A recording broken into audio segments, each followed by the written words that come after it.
Welcome to my channel ঘোরাফেরা রান্না। তোমাদের সবাইকে স্বাগতম। বন্ধুরা, আজকে দেখো আমি নিয়ে চলে এসেছি কচু শাক। আজকে ইলিশের মাথা দিয়ে কচু শাক রান্না করে দেখাবো। দেখো কি করে করব। কচু শাক খাওয়া খুব ভালো শরীরের পক্ষে। আমি কচু শাকগুলো কেটে নিয়েছি ঠিক এমন করে। এখন সেদ্ধ করতে বসাবো। দেখো দেখো আমি বসিয়ে দিয়েছি কচু শাক। এখন দিয়ে দেব অল্প আমি লবণ, পরিমাণ মতো লবণ দিয়ে দেব।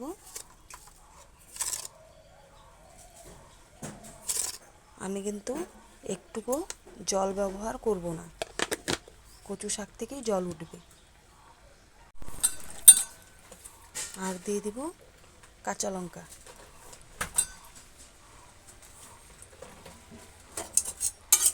অল্প নেড়ে চেড়ে দেব।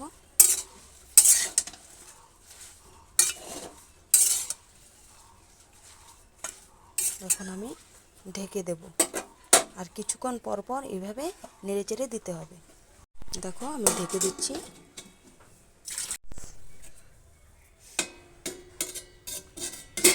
দেখো বন্ধুরা,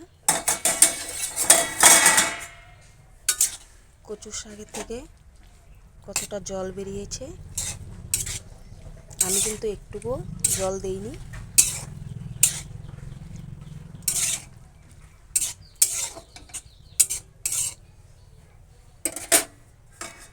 আবার কিছুক্ষণ ঢেকে দিচ্ছি।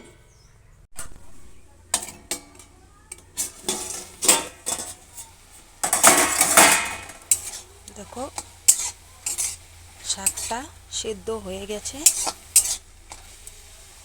আমি এখন অল্প হাতা দিয়ে এইভাবে থেতো করে নিচ্ছি।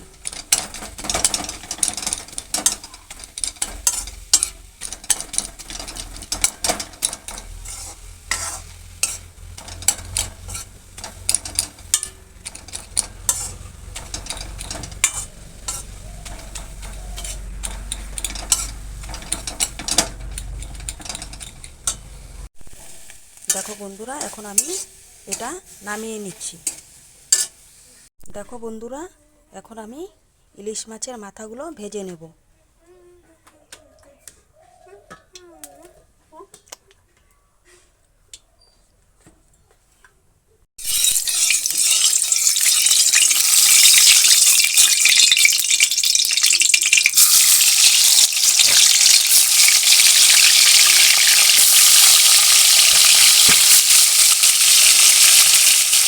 আমার ভাজাগুলো হয়ে গেছে, এখন আমি নামিয়ে নেব।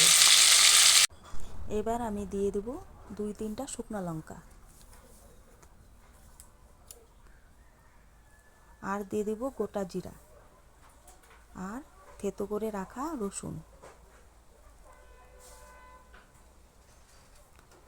ভালো করে এখন আমি নেড়ে চেড়ে দেব।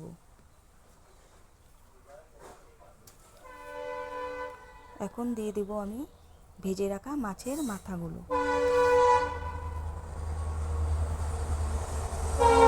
মাথাগুলো ভালো করে আমি নেড়ে চেড়ে মাথাগুলো ভেঙে দেব। দিয়ে দেব হলুদ, আর দেব অল্প লবণ, কারণ আমি কচুর সাথে আগেই লবণ দিয়েছি, তাই অল্প দিয়ে দিলাম।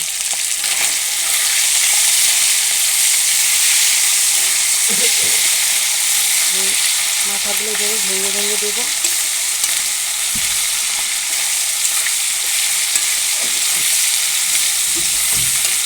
এখন আমি দিয়ে দেবো কচু শাকটা।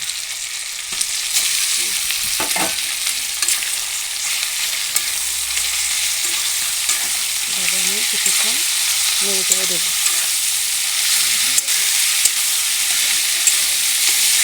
তোমরা যে যেরকম ঝাল খাবে সেরকম ঝাল দেবে। কচু শাকে অল্প ঝালটা দিলে ভালোই হয়।